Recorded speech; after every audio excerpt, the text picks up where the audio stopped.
you in the series, what is this Nobel Prize all about? In this event, we have a very special speaker to explain to us the Nobel Prize, because Yossi was mentioned in the Nobel Prize talk, although I ordained, but anyways, so he's the best choice to explain the...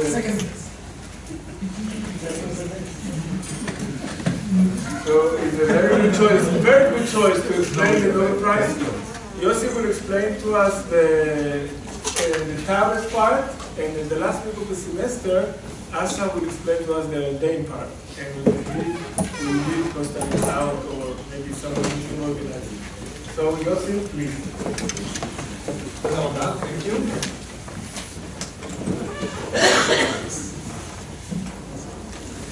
So,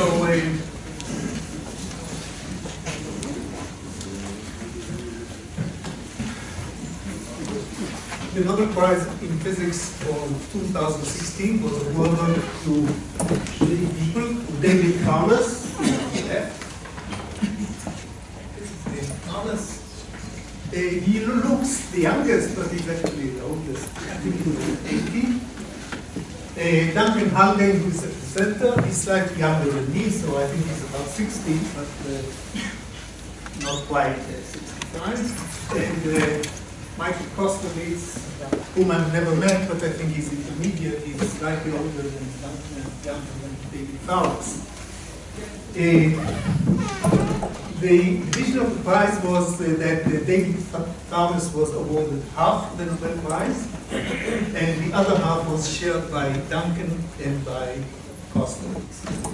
And this is for a good reason, because the Nobel Prize was awarded for actually two works.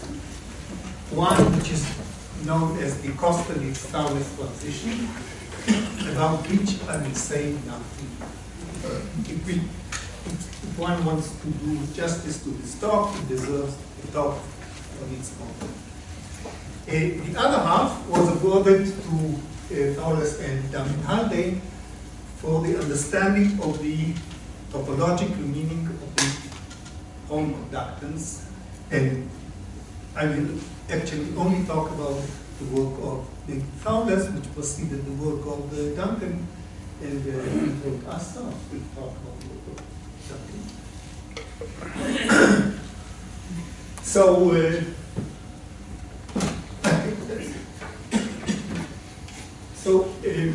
I will actually talk to you, tell you, and cover this work, which is known under the acronym of TKN squared, or TKNN. It has about 3,000 citations, and the work is called Quantized Hall Conductance in a two-dimensional periodic potential. This was the work that actually opened a new field and initiated the understanding of the Hall conductance is topologically that way. And I will basically explain this work to you. I will occasionally use words not used by them because you know, this was written in 1982. Some of them. Okay. Yes.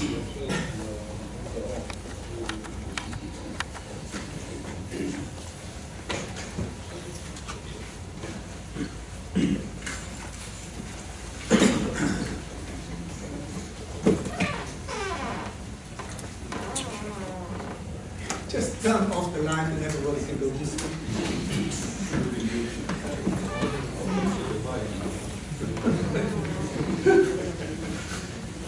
So since this work is concerned about the quantum Hall effect, let me start with the classical Hall effect. Those of you who were at the Israeli Physical Society meeting last week and who stayed for the public lecture talk of Mario Video, he gave a talk about, I think he calls it either ingenious errors or ingenious mistakes, something like this. So he talks about the ingenious errors made by really famous scientists. So the classical Hall effect begins also with an ingenious error. Anybody knows of whom? Maxwell. Big Maxwell. So when Maxwell wrote his theory of electricity and magnetism, the copy of the first edition reached a student at Johns Hopkins University, Mr. Evan Hall, and he had there a paragraph which explained very nicely that if you drive a current through a sample, well, I'm cheating occasionally, you know, to make life a little easier. So if you take a sample here which is denoted by B, you put it in a magnetic field and you drive a current in the red direction I, and then you are interested to know if there is any voltage that would develop in the particular direction. And Maxwell basically said there will be some transient voltage, but after a while, when the system reaches a steady state, the voltage will be zero. And Mr. Hall found this paragraph puzzling. His advisor, Rowland, told him that he also thought this didn't make much sense. And they set about to make an experiment to test if Maxwell was right or wrong. And it turned out, it was a difficult experiment to make, and it turned out after some time that Maxwell indeed was wrong, and the ratio of current to voltage, notice that the current is in one direction and the voltage is in the other direction. The ratio of current to voltage, which you could call conductance, as a function of something, say 1 over B. B is the strength of the magnetic field, is basically a linear function. This is in the domain of classical physics. By classical, I mean that the temperature is much larger than the magnetic field. Those the magnetic field define the energy scale, and the temperature define the energy scale. So when the energy scale of temperature dominates that of the magnetic field, you would get a curve that is basically linear in 1 over B. There was a little surprise that came with this thing, which showed that Maxwell was not a complete fool. And it turned out that sometimes the current would be in the opposite direction. So this makes one wonder, right? I think I learned it from Michael, that understanding the sign is a sign of understanding. So there was an issue of sign here, but I don't want to talk about this issue of sign. And this is the classical Hall effect. I don't think a lot happened until 1985. Klaus von Klitzing in 1985 made an experiment of a similar nature, except that these experiments were now done in the quantum regime. What do I mean by quantum regime? The quantum regime is the one where the temperature is very much smaller compared with the energy scale experiment. So this is basically, you should think of an experiment made at 0 temperature. Yossi, Yeah. what is the energy scale of a field if you don't have H bar? H bar is 1. No, before you said the classically there is some energy scale associated with B. No classical. Well, Can you repeat the question?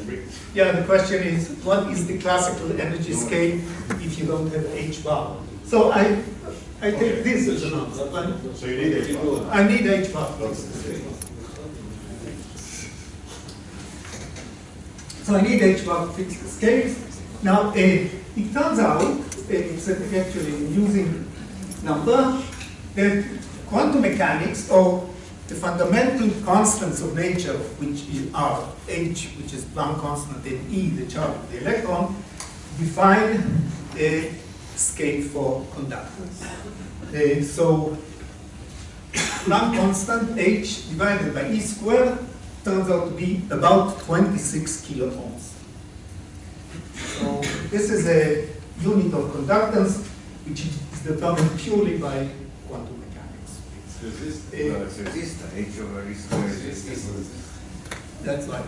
Yes, kiloohm is resistance. And its inverse defines the unit of conductance. I usually use the unit of conductance, E squared over H bar. And from now on, I use this scale, right? So E squared over A squared I'm using as 1. This will be. Now, the experiment Mr. Klitzing did was very similar to the experiment of Mr. Hall. He measured I over V as function of 1 over V, and instead of getting a linear function, he got a function that was basically step-like. And how much step-like? So this step was at about 1 with very many significant zeros, and then something that would run away from 1, and 2 with very many significant zeros, etc. So this was the finding of Mr. von Klitzing, for which he was awarded the Nobel Prize in 1985.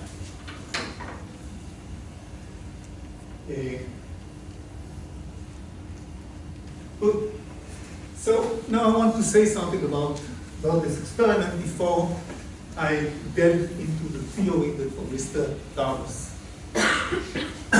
So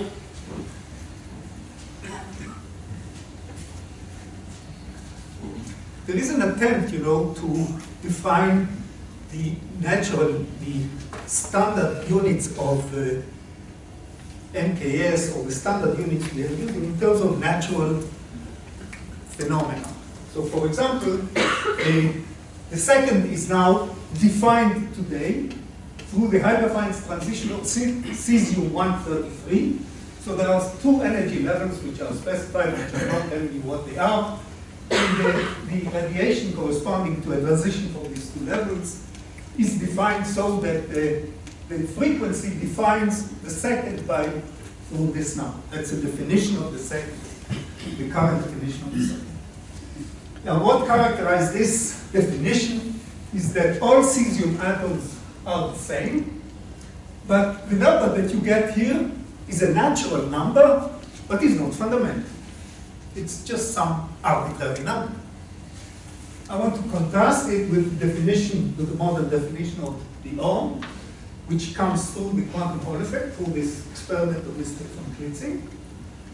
And this definition goes like this. You take a quantum Hall system, so this is the system, this 2-dimensional system that Mr. von Klitzing worked with. Now, this is an artificially made system. It's a transistor made artificially. Every quantum Hall system is different. So, in fact, if you take a quantum Hall system today and you put it on the shelf and take it out of the shelf tomorrow, it's a different system. Because 3 impurities moved in the Big Bang. You look puzzled. You promised to fall asleep. So, unlike the definition of the second, which is based on the fact that all cesium atoms are the same, in the quantum Hall effect, which is used to define the Ohm, every quantum Hall system is different. Now, the fact that they are different is manifest in this graph, because if you take one system, it will give you this graph, but if you take another system, or the same system, tomorrow, it will give you another graph. So every quantum Hall system is different. But they all have plateaus, which are given by these numbers, by 3, 2, and 1. So the natural unit turns out to be, as opposed to this case, which is natural but not fundamental, it's artificial and fundamental. So the numbers here are multiples of fundamental units of nature. I think it's interesting. I don't know if there's any big moral hidden here, but it's, that's a fact. Okay, now. Why don't you write the cesium atom? Why don't you write it, say it's fundamental, and if you just really calculate it using the fundamental rules of quantum mechanics, you calculate the Distance. that distance is a property of the charge of the electron and the nucleus. Yeah, but it will be a messy thing. It won't be a symbol. And so it all comes to the Schrödinger equation. Okay, but now let me phrase the question that Thouless wanted, other people wanted to understand. So here I draw again the figure of this Hall conductance with the plateau. Now Hall conductance in quantum mechanics is defined like this. There is something which I call I. This is the current operator. It's an operator in quantum mechanics. You look at its expectation. This is the expectation value of the current. And you look at the derivative of the current with respect to the voltage. So you think of a system where you drive the system with a voltage and you measure the current. This is what it doesn't like, but this is how I want to think of it. So rather than thinking that I drive the system with the current, I measure the voltage, let me reverse the point of view. I impose a voltage and I measure the current. Then the Hall conductance is the derivative of the current with respect to the voltage measured at 0 voltage. Okay? And so here we see a derivative of an expectation value. And the question we want to understand is this. Why is it quantized?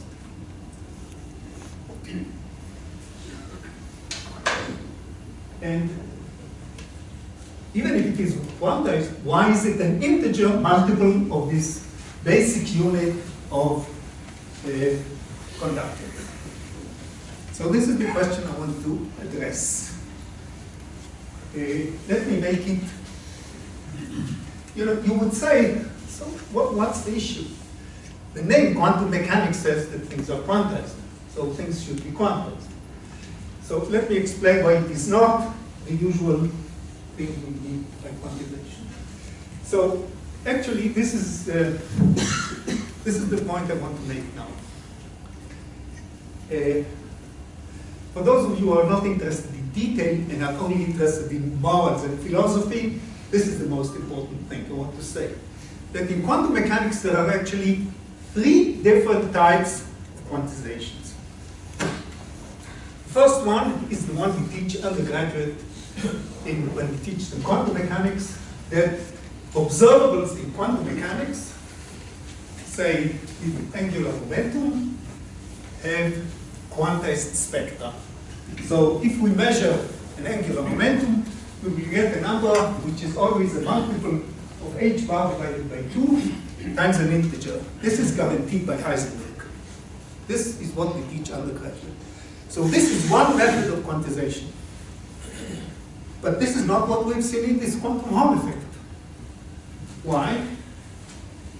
Because we did not, well, I'll tell you in a minute. It is not the thing we saw in the quantum Hall effect, because in the quantum Hall effect, we looked at the expectation value of an observable. The expectation value of observables in quantum mechanics are not quantized, because even if the spectrum of L is quantized, say to be integers, averages of integers are real numbers. They are not integers.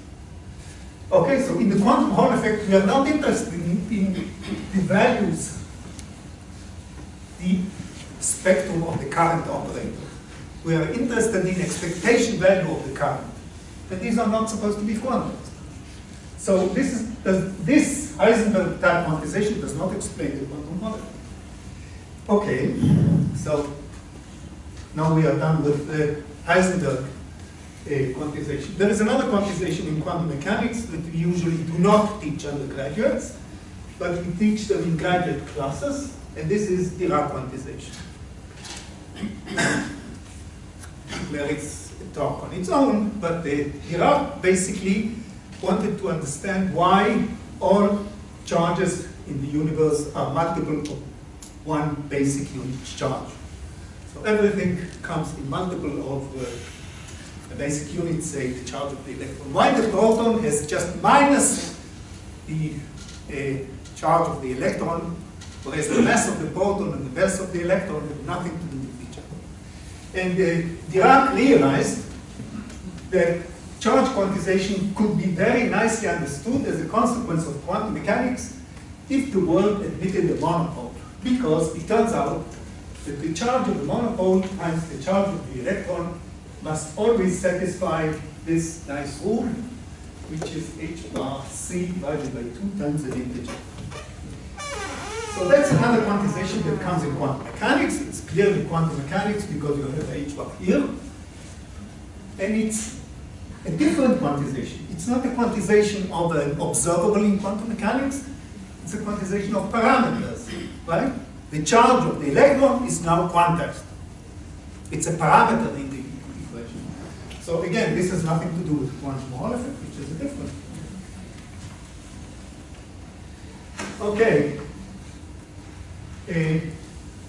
Now, what Thouless taught us, and this is what I will try to explain in the rest of the talk, that there are derivatives of expectations that are quantized. And this is what I want to explain to you. How come derivatives of expectations are quantized? Good.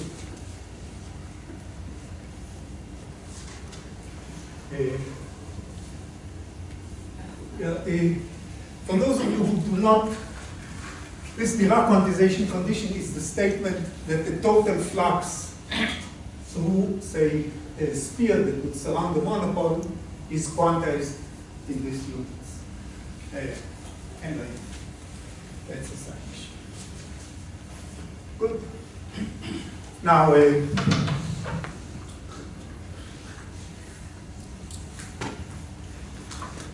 that's a quote I stole from Michael Berry. Michael Berry says that real scientists solve models, wimps generalize. So what David Thouless, Maito Kuromoto, Nightingale, and Denise did, they didn't solve the big problem, you know, in the most general setting of an arbitrary crystal in 2 dimensions with any interaction. No, they picked a very specific model. And the model they picked was the Hofstadter model, and I'll describe the model. And they solved it to death. They really solved it. So this is the model. It's a caricature. And the caricature is like this. You take a periodic lattice in 2 dimensions in a magnetic field. And I'll denote the flux through a unit cell by phi. Now, I'll denote the shift in the north direction by n, and in the east direction by e. And the Hofstadter model is this very simple Hamiltonian. It's a Hamiltonian. It's a one-body, one-particle Schrödinger equation. So the Hamiltonian includes only hopping. So you can hop to the east, hop north, and the Hermitian conjugates, which means hop west and hop south. So this is a Hamiltonian, very simple, discrete model. And for those of you who want to see more precisely how all these operators are defined, so the east translation, let's start with the north translation. The north translation take a point nm to n minus 1, so it shifts upward. And the east translation translates to the east, so it shifts this coordinate. And the magnetic field shows up in a phase, which is in the, and the phase is proportional to the flux through a unit cell. This has a consequence that the 2 translations don't conduct. So east-north is not northeast, they differ by the flux volume. Okay, so now this defines an operator, if you want a big matrix, and they wanted to study the whole conductance of this matrix. I lost everybody by now? But there's a good fraction who are sleeping tight. So.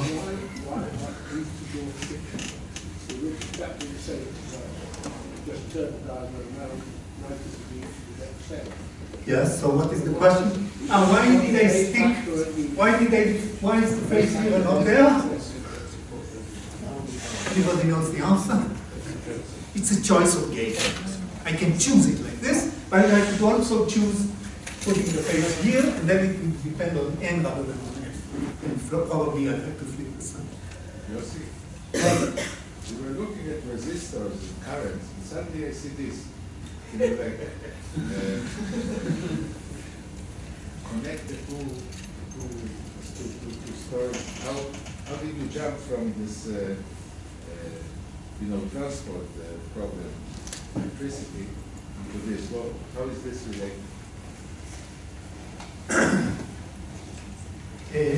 Well, let's see. So the quantum Hall effect is a system. What are its main features? The system is two-dimensional. So this is two-dimensional. It is in the magnetic field. This is in the magnetic field. But it is important that the quantum Hall effect, the system is very large. The quantum Hall effect, the system where one measures the quantum Hall effect is essentially macroscopic. So here, this macroscopy is replaced by the fact that I'm going to consider an infinite lattice. Now, I didn't put the wires for the current and the wires for the voltage. They will come later. But there was this concept of conductance. Yes. What does it translate into here? I'll tell you in 2 slides. Okay? Yeah, we will have to see what is the definition of conductance in quantum mechanics. Okay, now, Emil, thank you for asking a physics question, but this slide is for those of you who like mathematics. And the point I want to make is that somehow the deep things about the quantum Hall conductors lie in the understanding of finite and small matrices. So, if you took a first class in algebra at the Technion, you'll be able to understand the computation I'm now describing. Okay? So the point is like this, that after you take the model that I drew up there, you remember it was translation invariant in the x direction and translation invariant in the y direction because it looked the same. As Steve pointed out, it was also rotation invariant by 90 degrees. But using the fact that it was translation invariant in both directions, so in the case that the magnetic field is P over Q, so suppose the flux is a rational number P over Q, you can do a Bloch type decomposition. This is something we teach students, I think it's, we teach us this in 1 year or something, 2nd year in condensed matter, that when you have translation invariance, there is a Bloch decomposition, and you can reduce the problem to study, instead of a infinite matrix, finite matrices. And in this case, the Hamiltonian, after you do the Bloch decomposition, the Hamiltonian depends on 2 Bloch parameters, and it is made by e to the ik1 times an operator t, e to the ik2 times another operator t. I call one of them shift and the other one boost. And they are very simple. Here they are. In the case of the Q, in the case that phi is 1/3, phi is this matrix. It's a shift, it's a cyclic shift of 3 points.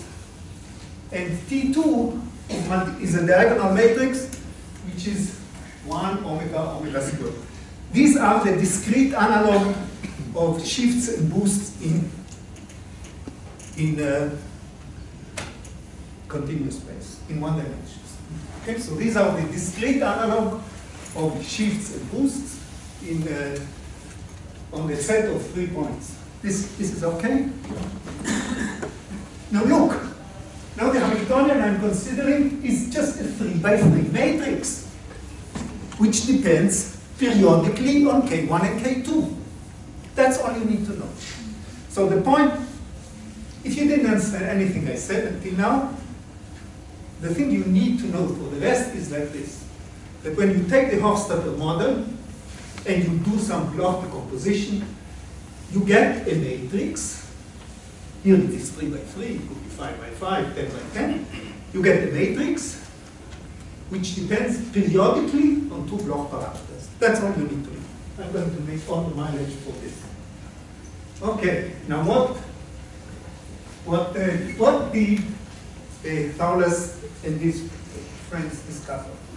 They discovered, since we have matrix which was 3 by 3. So this is the parameter k. If you fix k, you get a matrix, one matrix which is 3 by 3. So it has 3 eigenvalues, 1, 2, 3. And it has 3 eigenvalues for every value of k, so you get 3 bands. And what they found out was that if you fill the lowest band, the Hall conductance, which I'll define in a minute, will be -1. And if you fill the second band, it will be +1. If you fill all 3 bands, it will be 0. Okay? So this is their finding. So the statement is like this. I define the Hall conductance as the current, expectation value of the current, the derivative with respect to the voltage. The claim is that it's an integer multiple of the unit of conductance. And what they showed is that it is indeed an integer, and they gave an equation to determine this integer. The integer is sigma times p. You remember the flux was P over Q. Sigma times P is the gap number. This is the first gap, second gap, modulo Q. Now, this is the finding of this paper, and I'm going to explain the first statement. Why it is an integer, I've not explained yet, I'm just making the claim. So far, some people know it, at least Nick. This leads to a picture that I like, which was made by Daniel Sachi, who was my student. And the picture is like this. You take the Hofstadter model. This is the axis which denotes the flux. So suppose you fix some value of the flux, say here. And now you fix the Fermi energy, which means you fix how many electrons you put in the system. So once you fix these 2 points, you land at some point in this diagram. The color is the value of this integer. So this is -1, this is +1, this is +2, this is +3, this is +4, etc. So now what you see, you look at this picture, and you see, what you see, you only get integers.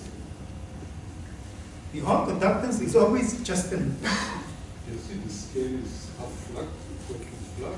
Yeah, I think the full scale is 1 unit of flux. This is half of flux. Good? Perfect. So, That's perfect. Yes. yeah, the flux perfect. Is it okay? Who is with me? What is the color? The color is like this, like in the bank. Red is you are in the negative, blue you are in the positive. Now, it's a little annoying, you know, that the colors are not coded on a linear scale. Unfortunately, the colors are coded in this triangular diagram. So there is no natural order like I can define the terminal. So this is blue, this is more blue, this is more blue, and this is more blue.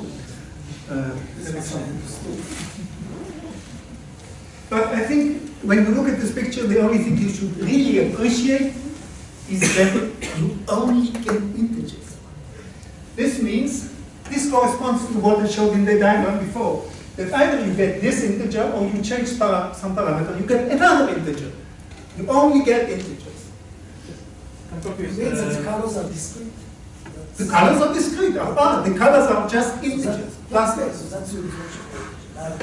But how do you I see determine, the I mean, picture. if EF is not in a band gap, how do you choose the color? So, I take questions from professionals only privately. For a job.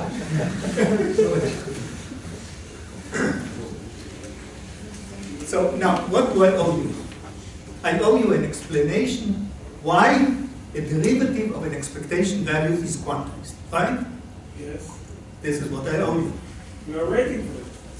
So, in order to explain this point, I need to make a tiny digression and say something about Berry space.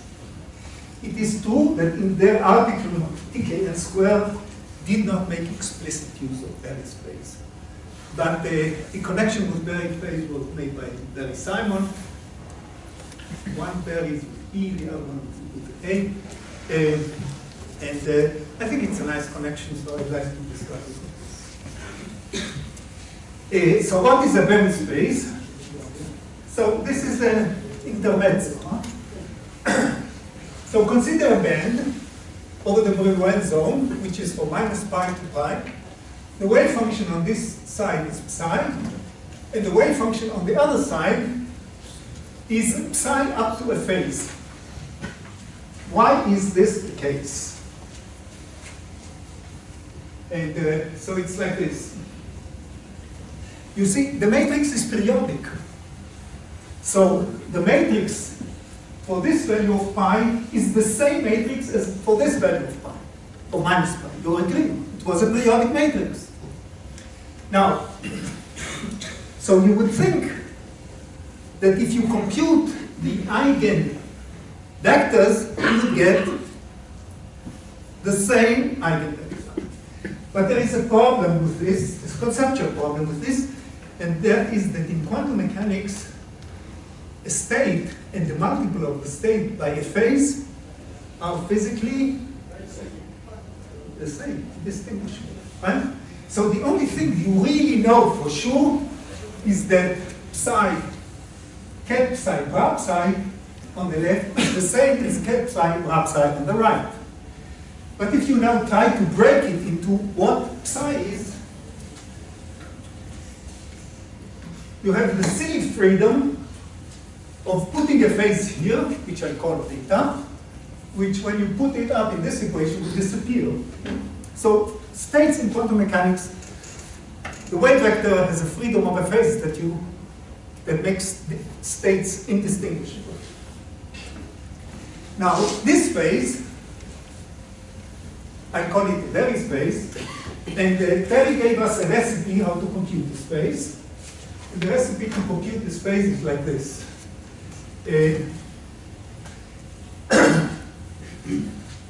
Take any interpolation of the wave vector of the vector of the eigenvectors between here, this point and that point. It goes through the entire Brillouin zone and call them psi as a function of k. And I define a gauge potential, which is defined here. It's A psi grad k psi. I call this the gauge potential, and or Berry's gauge potential, and it is a result of Michael Berry, and this space beta is AK dot B. So this has nothing to do with the usual vector potential. There's nothing to do with the usual vector potential. In particular, it is not a function in real space. It's a function on the Brillouin zone. And it's a function on the Brillouin zone that depends on which state psi you consider. Okay, are you willing to swallow this? Now, another thing which is known, or it's just a name. So if I call this a gauge potential, then I call its curl, there is curvature, it's the analog of the magnetic field. If you would take for A the usual vector potential, then this would be the analog of the magnetic field. But it's an analog, they live in different spaces, it's not the same. What do you mean by this closed problem? Why did I close it? It's important that I went through a whole period from one side of the Brillouin zone to the other side, because I can only compare phases of vectors which are parallel. I cannot compare a phase of a vector which points in this direction with the one that points in this direction. So it is necessary for me only to compare states if psi, psi bigger are the same. So I can only compare this one with that one. It doesn't make sense to compare this one with this one, because they don't point in the same direction. There is no notion of a phase. That's the little circle. The what? The little circle. The little circle really indicate that I have to go through a full cycle. Okay.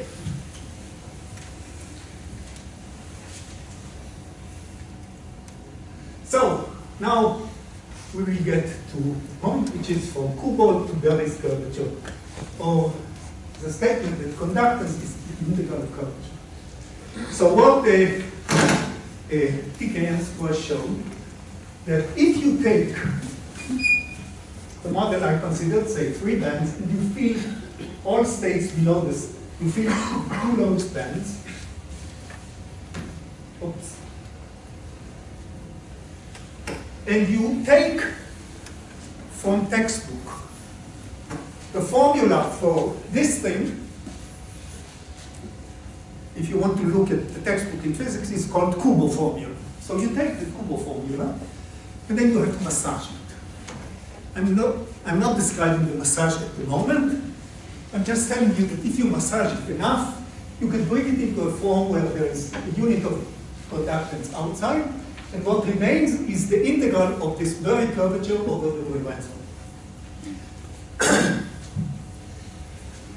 Now you would say that this is the thing I'm supposed to explain.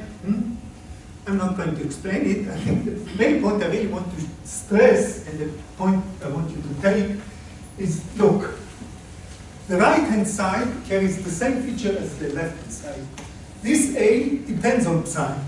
It is a function of psi, and the issue I want to show is that this object wants to be an integer. Okay, so this will say something about expectation.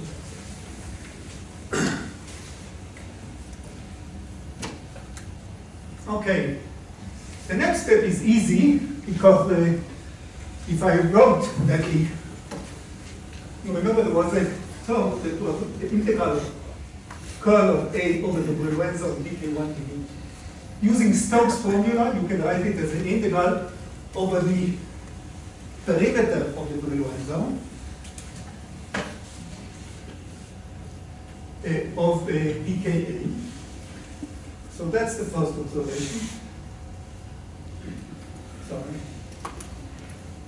And now we will prove the quantization. So we saw that every field band gives a contribution that looks like this. And now I want to prove that this is an integer. Now why is it an integer? Okay, it's like this. The Riemann zone is a torus, right? This is a torus. I can also write the torus as R2 divided by Z2. So you can, mathematician would say, you look at the universal cover of the torus, which is just a plane, what I'm sitting here, and there are the squares that I identify different edges. So this is the plane, and I have to integrate dk dot A on such little square, on such one square. Now, notice that this point is identical, is the same matrix associated. This point is the same matrix here, the same matrix here, and the same matrix here. Therefore, I can compare the wave function here to the wave function here, to the wave function here, to the wave function here. Now, what I told you about Berry space, the comparison of these two wave functions come with a beta 1. The comparison of these two beta functions come with a beta 2. And the comparison of these two, beta 3 and beta 4. Are you with me? I get 4 Berry spaces. One Berry space tells me how to connect this to this. One Berry space tells me how to connect this to this. One how to connect this to this, and this how to connect to that. But it is clear that after I did the full cycle, I'm back home. And the total phase must be an integer multiple of 2 pi.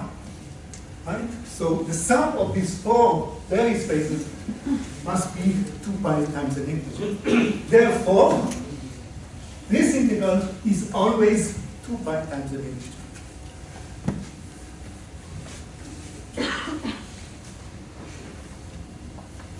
So I think when the Nobel Committee announced the prize, there was this video. I don't know, how many of you have seen this video?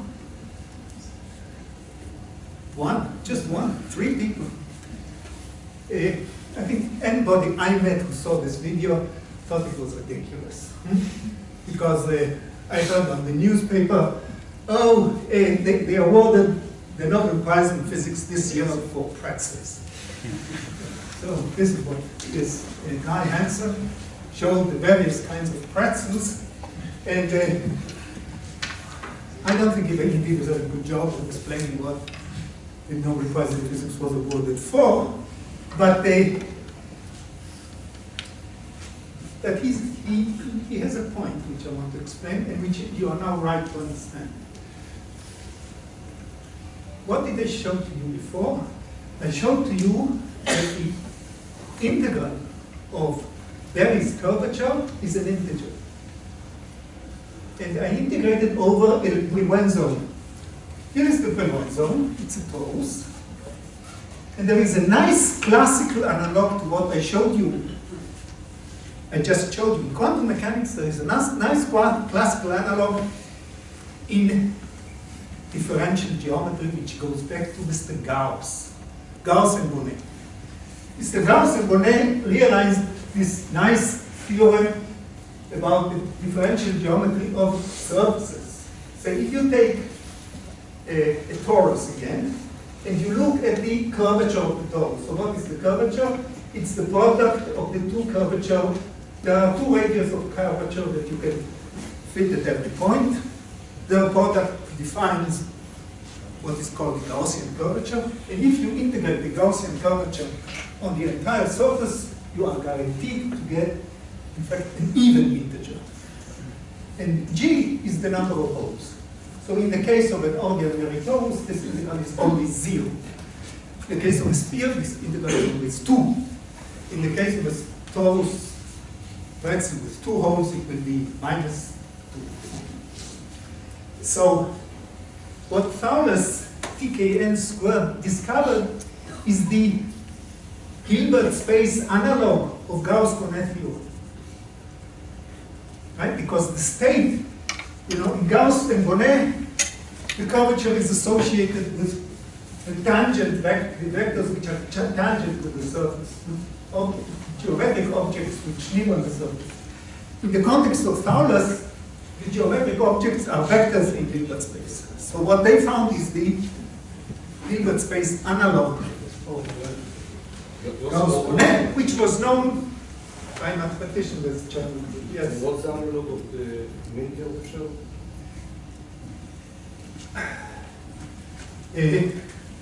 The mean curvature, as far as I know, is not related to such topologically value. The kernel of the Berry seems Ah. the Gaussian curvature, not. I've not thought these questions. I don't even answer. Is there an analog of the curvature? I don't know. Good question.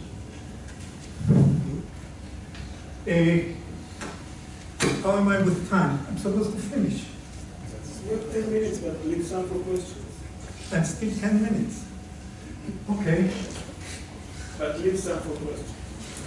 Look, I basically covered this paper of TKN squared. So now this is what they did in this paper. So it was a beautiful paper because it didn't solve the problem in the sense that it closed everything. It just opened the gates for infinite number of other investigations, in particular in generalization. And I want to talk a little bit about generalization. There is no need really to find a wave function at any stage. For which computation? For the integer also. No, how do you know which integer? You just know it's an integer, but what integer? -2 or +50. If you want to compute the integer, you have to find the wave function and integrate some complicated integral over the Brillouin zone. Yes. Yeah, I have a non-professional question. I don't believe you. You see? So you said that there are two limits, the large temperature and low temperature. So here was low temperature, and everything is integers. So now I just heat up. So how do I lose? I heat, increase the temperature. How do I lose integers into something that is not integer? Good, thank you. Question is didactic and simple enough. I'm sure you know the answer, but for the benefit of the audience, I'll explain. You see, the average of integers is not an integer. So what happens when you raise the temperature? You sample a little bit the ground state, a little bit the excited states. Each one of them contributes an integer, but the average is not an integer. So it doesn't be rational? What? So it doesn't be rational? No, the average doesn't come with any rational weight. It could be with any weight. The weight is e to the minus beta e. Look, there is one point which I did not explain and I want to explain. You may ask, but so you never really wrote for us Kubo formula and you told us that it is related to Gary's curvature. Why should we believe it? So at this point, I want to explain a different point of view where it's easy to see that conductance is related to Gary's curvature. Do you want to hear that or you had enough? Are we supposed to take a vote? You make the choice. You're the seminar. And if you can explain in 2 minutes, fine. Actually, less. 3. Okay, so I'll tell you, I don't know if I can do it in 2 minutes, but I'll do it in 5. Look, the work of Thouless is just beautiful, but it realizes a very serious on symmetry and on the fact that electrons were non-interacting.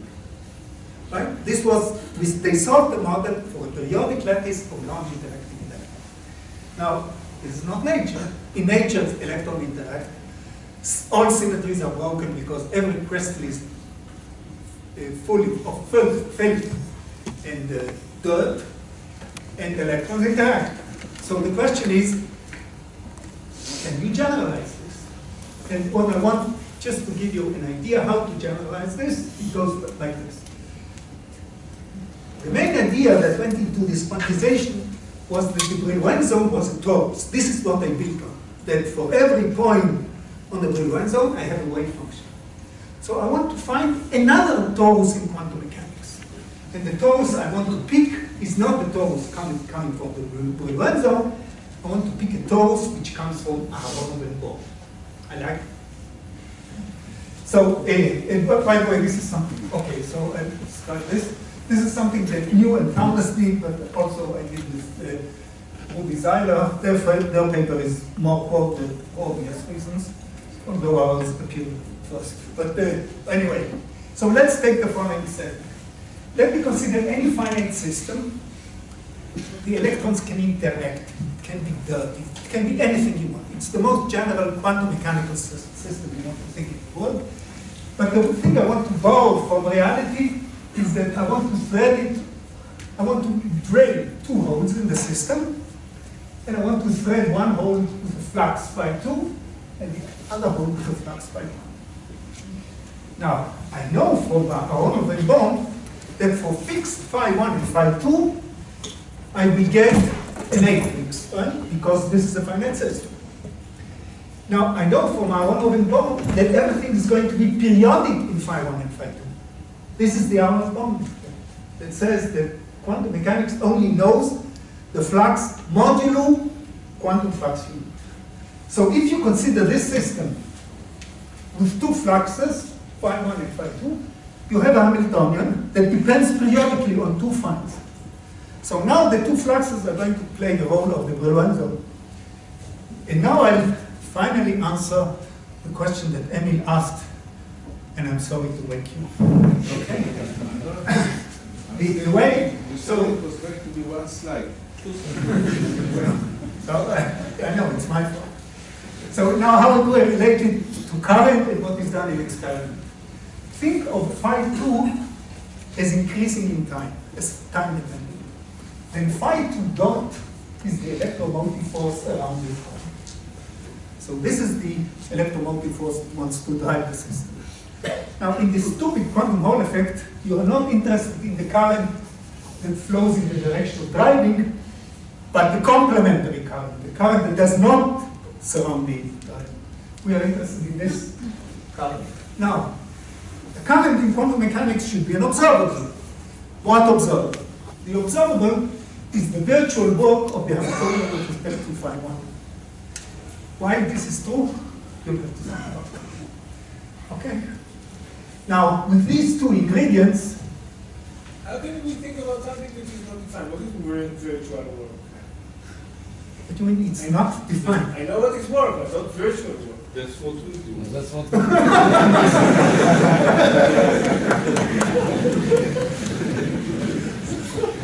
They don't teach anymore. You know, when I was an undergraduate, the first thing we were taught in mechanics was the principle of virtual work. It's a nice concept. But, It's measurable concept? of course it is. In the case, let me explain. In the case of fluxes on the Hamiltonian virtual work, is the loop current. The current around this loop is the H by d phi 1. But the concept is not good. So it turns out, and this is an identity. So anyone can go home. There is something that we teach undergraduates which is called Feynman-Helman theorem. Now, you write the time-dependent Feynman-Helman, which is for the time-dependent Hamiltonian, and you realize that the expectation value of the virtual work is d by dt of what? Vary space, the rate of change of vary space. So now you see a relation between virtual work and vary space, and this is supposed to somehow connect to what I told you at the beginning, that everything is connected to vary space and curvatures. And now jump to the conclusion. Let me more things to say. So, well, there are caveats which I will not have time to talk about unless you ask me, and I'll jump to the summary. So what have TK and told us? Well, they told us we now know that there are 3 ways of quantization. One way is Heisenberg, where operators are quantized and measurement of observables give quantized values. We know about Dirac quantization, where parameters are quantized. And we know about TKN squared that tell us that certain expectation values and certain response coefficients are quantized. These are 3 different types of quantization. The mathematics is different, the origin is different. And the related quantum transport to topological invariant. They introduced Chern numbers to condensed matter physics, and they also put in these Diophantine equations. And I think it gives me special pleasure to mention the work I did with Yoshua probably 30 years ago or something like this. This is a much more general derivation of this Diophantine equation. This was done by Yitzhak Dan and Yoshua Zahn and himself. I think at this point, I'll say thank you.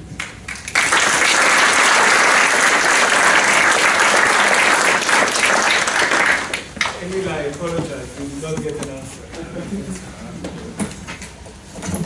Did you not? I don't think so. Okay. Did you?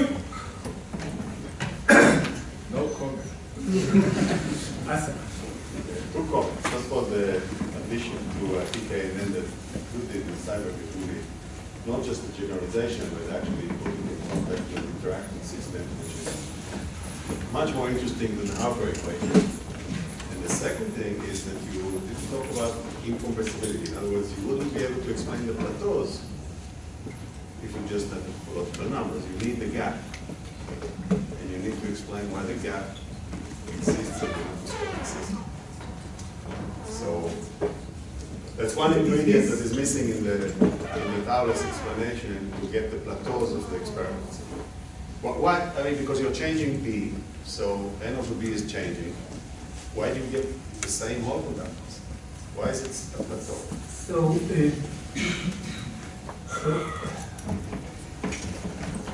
shall I give a smart answer or an honest answer? I suggest you give a short answer.